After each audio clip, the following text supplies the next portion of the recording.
Assalamualaikum warahmatullahi wabarakatuh. Waalaikumsalam warahmatullahi wabarakatuh. Alhamdulillahirabbil alamin. Kami dari kelompok pertama akan mempresentasikan materi yang kami dapatkan, yakni perkembangan manusia selama masa anak-anak dan remaja dan pendekatan kognitif dan bahasa. Nah, untuk mempersingkat waktu, kita langsung saja ke pemateri, yaitu pemateri pertama Saudari Humairo. Kepada beliau dipersilakan. Bismillahirrahmanirrahim. Assalamualaikum warahmatullahi wabarakatuh. Waalaikumsalam warahmatullahi wabarakatuh. Baik, selaku pemateri pertama di sini saya akan memaparkan perkembangan manusia selama masa anak-anak dan remaja. Secara etimologi, perkembangan berarti menjadi lebih sempurna baik dari segi pribadi, pikiran, dan pengetahuan seseorang. Secara garis besar, perkembangan dapat kita artikan sebagai perubahan demi perubahan yang dialami setiap organisme maupun individu menjadi tingkatan yang lebih baik. Dalam Al-Quran telah disebutkan tentang tingkatan kejadian seperti yang tertulis dalam Al-Quran Surah Nuh ayat 14. Allah Subhanahu wa Ta'ala berfirman, "Waqad khalaqakum atwara," yang artinya padahal Dia sesungguhnya telah menciptakan kamu dalam beberapa tingkatan kejadian. Adapun tingkatan yang dimaksud di sini ialah antara lain pertama, sabiun yang artinya ayunan. Dalam Quran surah Maryam, Allah Subhanahu wa Ta'ala berfirman yang artinya, "Maka Maryam menunjuk kepada anaknya. Mereka berkata, bagaimana kami akan berbicara dengan anak kecil yang masih di dalam ayunan?"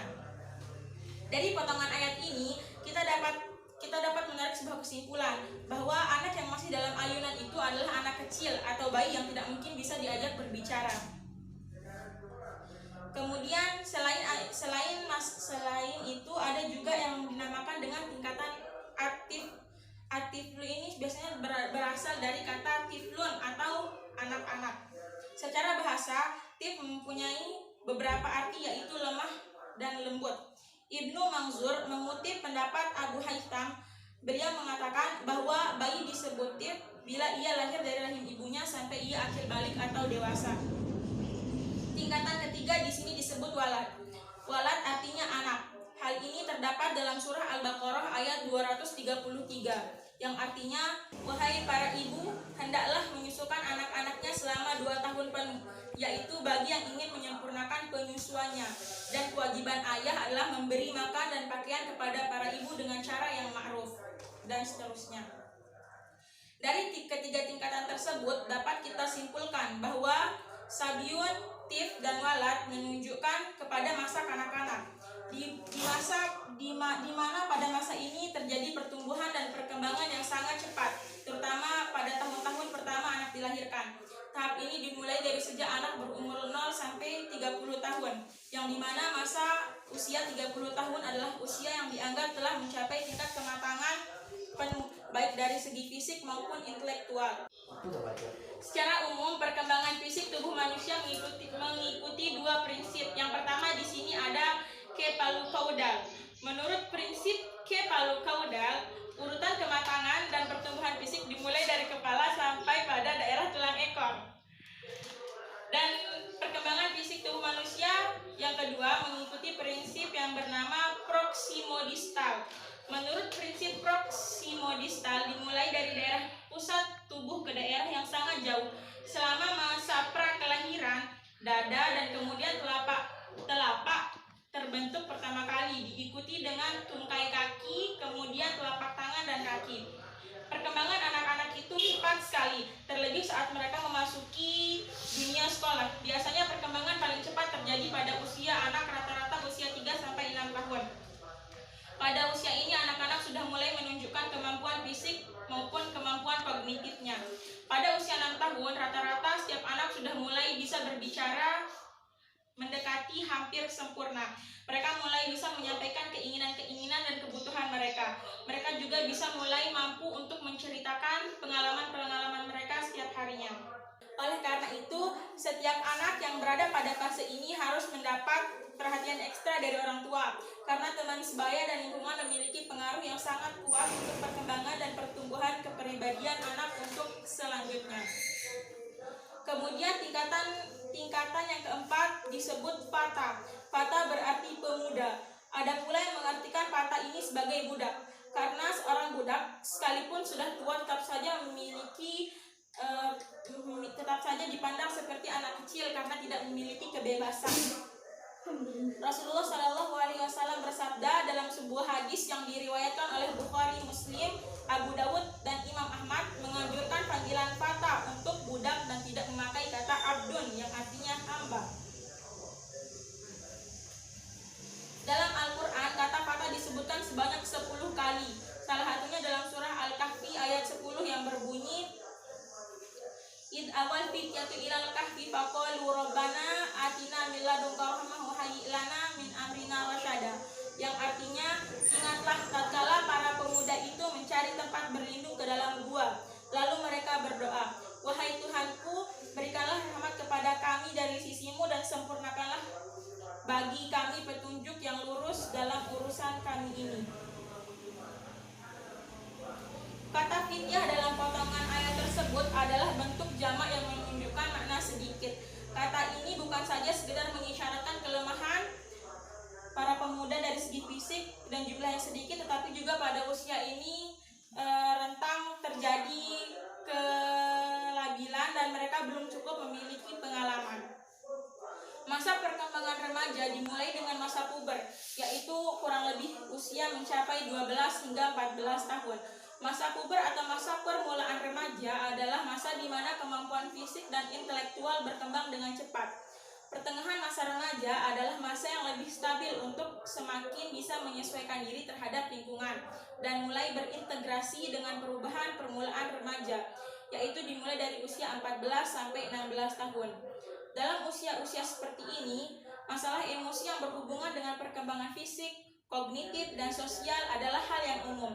Setiap anak yang menginjak usia remaja memiliki rasa kekhawatiran dan ketakutan terhadap beberapa hal, seperti tidak diterima oleh kelompoknya, tidak memiliki sahabat, dihukum oleh orang tua bercerai atau broken home, tidak dapat menyelesaikan tugas sekolah, sakit hati, merasa bersalah, dan frustasi. Pada usia seperti ini, setiap anak yang beranjak remaja memerlukan banyak bimbingan dari orang tua untuk memahami dan mengontrol rasa-rasa ketakutan seperti yang telah disebutkan tadi. Dan setiap orang tua harus memberi pengertian pada anaknya agar bisa menyadari bahwa emosi-emosi ini adalah sesuatu yang wajar dan merupakan bagian dari perkembangan pertumbuhan mereka. Mungkin hanya ini yang dapat saya sampaikan, kurang lebihnya saya mohon maaf. Assalamualaikum warahmatullahi wabarakatuh. Demikianlah penyampaian dari saudara Fumero. Kami ucapkan terima kasih sebanyak-banyaknya. Oh, saudari, lupa. Kita lanjut ke pemateri kedua yang akan lebih mendetail dan menjelaskan apa yang terdapat dalam materi kami, yaitu saudari Nur Anissa Safitri yang diberikan. Saya akan memaparkan mengenai perkembangan kognitif. Menurut Monty P. Shatidharma, kognitif berasal dari kata cognition yang padanya knowing, yang berarti kemampuan berpikir. Perkembangan kognitif sendiri adalah optimalisasi dari otak manusia dalam hal berpikir. Ada dua perbedaan pendapat mengenai perkembangan kognitif. Yang pertama, menurut Monty P. Shatidharma, perkembangan kognitif meliputi perkembangan ingatan, perolehan informasi, proses berpikir logis, intelijensi, dan perkembangan bahasa. Yang pertama, perkembangan ingatan. Daya ingat anak akan bersifat tetap dalam usia 4 tahun. Kemudian ketika anak mencapai umur 8 tahun, daya ingatannya akan mencapai intensitas terbesar. Artinya kemampuan berpikir seorang manusia ada pada posisi puncak ke atas pada usia 8 tahun ke atas. Kemudian yang kedua, perolehan informasi. Perolehan informasi. Kemampuan memperoleh informasi pada diri seseorang dilandasi oleh kepekaan sensori atau penginderaan. atau keoptimalan fungsi saraf untuk merangsang apa yang didengar, yang dilihat, dan yang dirasakannya di sekitarnya. Jadi informasi itu dapat diperoleh dari apa yang dilihat, didengar, dan dirasakan di sekitarnya melalui kepekaan sensori atau penginderaan yang tadi. Jadi kepekaan seseorang terhadap rangsangan mempengaruhi tingkat pemerolehan informasi dari apa yang dilihat, didengar, dan dirasakannya. Yang ketiga, proses berpikir logis. Tahap ini muncul di usia 6-11 tahun dan mempunyai ciri berupa penggunaan logika yang memadai. Tahap berpikir logis ini dicirikan dengan pemikiran anak yang sudah berdasarkan logika tertentu dengan sifat reversibilitas dan kekekalan. Anak sudah dapat berpikir lebih menyeluruh dengan melihat banyak unsur dalam waktu yang sama. Pemikirannya juga sudah lebih teratur dan terarah karena sudah dapat berpikir serasi, bahkan mengambil kesimpulan akan suatu tindakan. Jadi dalam proses berpikir logis, informasi yang tadi didapatkan dari tahap sebelumnya itu akan dikembangkan kembali dengan proses berpikir logis. Jadi dia bisa kemudian merangkum semuanya dalam satu waktu dan mengambil kesimpulan dari apa yang didengar, dilihat, dan dirasakannya. Yang keempat, inteligensi. Dalam tahap ini, perkembangan pemikiran anak dibedakan menjadi dua, yaitu perkembangan formal dan perkembangan material. Perkembangan formal itu sendiri adalah perkembangan fungsi-fungsi pikir anak untuk dapat menyerap, menimbang, memutuskan, menguraikan, dan lain sebagainya. Perkembangan material yaitu perkembangan jumlah pengetahuan pikir oleh seorang anak. Artinya apa yang dapat dikuasainya. Jadi perkembangan formal itu bagaimana alat berpikir, dalam hal ini otak.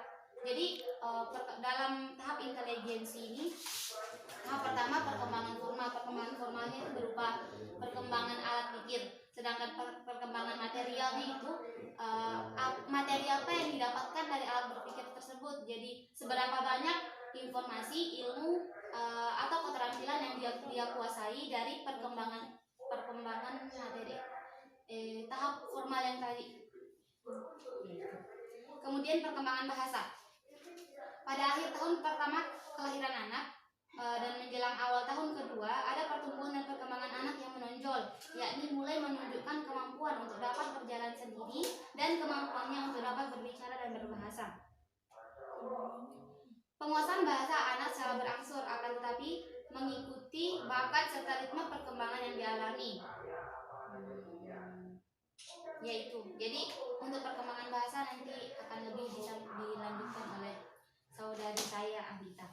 Kemudian yang kedua, perkembangan kognitif menurut Jean Piaget. Jean Piaget mengatakan bahwa perkembangan kognitif terbagi menjadi beberapa tahap. Yang pertama, tahap sensori motor. Yang kedua, tahap praoperasional. Yang ketiga, tahap operasional konkret. Yang keempat, tahap operasional formal. Tahap sensori motorik. Tahap ini berlangsung dari kelahiran hingga kira-kira berumur 2 tahun. Selama tahap ini, perkembangan mental ditandai dengan perkembangan pesat dengan kemampuan bayi untuk mengorganisasikan dan mengkoordinasikan sensasi melalui gerakan-gerakan dan tindakan-tindakan fisik. Jadi, dalam tahap ini, bayi dari yang usia 0 sampai 2 tahun mengalami tahap sensori motori dengan tanda-tanda bahwa bayi itu menanggapi setiap rangsangan yang diterimanya dengan gerakan-gerakan kecil seperti begini atau apapun itu. Pokoknya dia mulai untuk mulai untuk menanggapi rangsangan dengan gerakan-gerakan kecil. Kemudian yang kedua, tahap praoperasional berlangsung dari usia 2 hingga 7 tahun. Pada tahap ini anak sudah berada pada pemikiran intuitif. Dengan perkembangan ini jelas bahwa intelijensi anak makin berkembang. Kemudian yang ketiga, tahap operasional konkret. Tahap ini adalah aktivitas mental yang difokuskan pada objek-objek atau peristiwa-peristiwa yang nyata atau konkret dan dapat diukur. Kemudian yang terakhir, tahap operasional formal. Tahap ini mulai dialami anak di usia 11 tahun dan terus berlanjut sampai dewasa. Ditandai dengan diperolehnya kemampuan untuk berpikir secara abstrak, menalar secara logis, dan menarik kesimpulan dari informasi yang tersedia. Jadi pada tahap ini berbeda dengan tahap-tahap sebelumnya. Anak hanya bisa menanggapi sebuah rangsangan dengan gerakan kecil atau apapun itu. Pada tahap terakhir ini, anak sudah bisa menanggapi semua informasi yang didapatkan, sudah bisa berpikir logis, sudah bisa menalar dan menarik kesimpulan dari apa yang didapatkan. Mungkin itu dari saya. Selanjutnya saya kembalikan kepada moderator. Kami ucapkan kepada pemateri yang telah mengeluarkan materinya. Kita lanjut ke pemateri terakhir, yaitu Saudari Anggita. Kepada beliau dipersilahkan. Di sini saya sebagai pemateri ketiga akan menjelaskan perkembangan bahasa pada anak. Perkembangan bahasa pada anak itu dibagi menjadi dua tahap. Yang pertama tahap pralinguistik dan tahap linguistik. Terus umur 2-3 tahun. Nah, di umur 2-3 tahun ini si kecil mampu memahami percakapan yang familiar. Misalnya melakukan tanya jawab, yaitu ia juga mampu mengucapkan kalimat yang terdiri atas 2 kata, semisal tidak mau, terus apa lagi, patuh gitu, apa itu gitu. Udah jadi lanjut ke umur 3-4 tahun ini si kecil sering meningkatkan keterampilan dalam bersosialisasi. Kemampuan berbicara pun semakin membaik. Pada usia ini, si kecil senang berkomunikasi dengan teman. Dia juga memiliki rasa ingin tahu yang besar, sehingga sering mengajukan pertanyaan seperti gini: apa ini? Kenapa begini? Dari mana datangnya ini? Dan semacam itu. Pertanyaan semacam itulah. Bicara anak usia 4-5 tahun ini hampir sama dengan orang dewasa. Pada usia ini, si kecil sudah bisa membedakan kata kerja, kata ganti seperti makan, minum, mandi, dan tidak mau. Hal yang mungkin juga menakjubkan bagi si kecil, si kecil ini sudah bisa mengkritik, mengajukan pertanyaan, bahkan menyuruh atau memberitahu. Terus lanjut ke umur 5-6 tahun. Pada masa ini, perkembangan bahasa anak sudah sangat kompleks. Ia sudah bisa memahami bahwa bahasa bukan sekedar ucapan, namun mengandung makna yang lebih luas. Melalui bahasa, si kecil dapat mengatakan pendapatnya, mengekspresikan keinginannya, penolakan dan kekagumannya, berinteraksi dengan teman-teman sebayanya dan berimajinasi. Mungkin cukup itu yang saya sampaikan. Saya kembalikan kepada moderator. Sampaikan kepada pemateri-pemateri tersebut. Dari pemateri-pemateri tersebut, kita bisa mengambil kesimpulan bahwa perkembangan berarti yaitu menjadi pribadi yang lebih sempurna, baik dari segi pribadi, pikiran maupun pengetahuan seseorang. Seperti dijelaskan dalam ayat Quran tadi, wa qad khalaqakum atwara. Padahal dia sesungguhnya telah menciptakan kamu dalam beberapa tingkatan kejadian. Adapun tingkatan yang dimaksud tersebut yaitu tingkatan yang pertama yaitu tingkatan sabiun, yaitu tingkatan ayunan, dan tingkatan tifl, dan tingkatan yang ketiga itu tingkatan walad. Dan beberapa dapat kita ambil kesimpulan bahwa perkembangan bahasa pada anak itu bisa dibagi menjadi dua, yaitu tahap pralinguistik dan tahap linguistik. Demikian dari pemaparan pemateri kelompok kami. Semoga bermanfaat untuk kita semua, dan apabila ada kekurangan mohon dikoreksi, dan tahap selanjutnya tahap tanya jawab, dan tahap selanjutnya akan kita lanjutkan pada siang di grup ini. Sekian dari kelompok kami. Wassalamualaikum warahmatullahi wabarakatuh.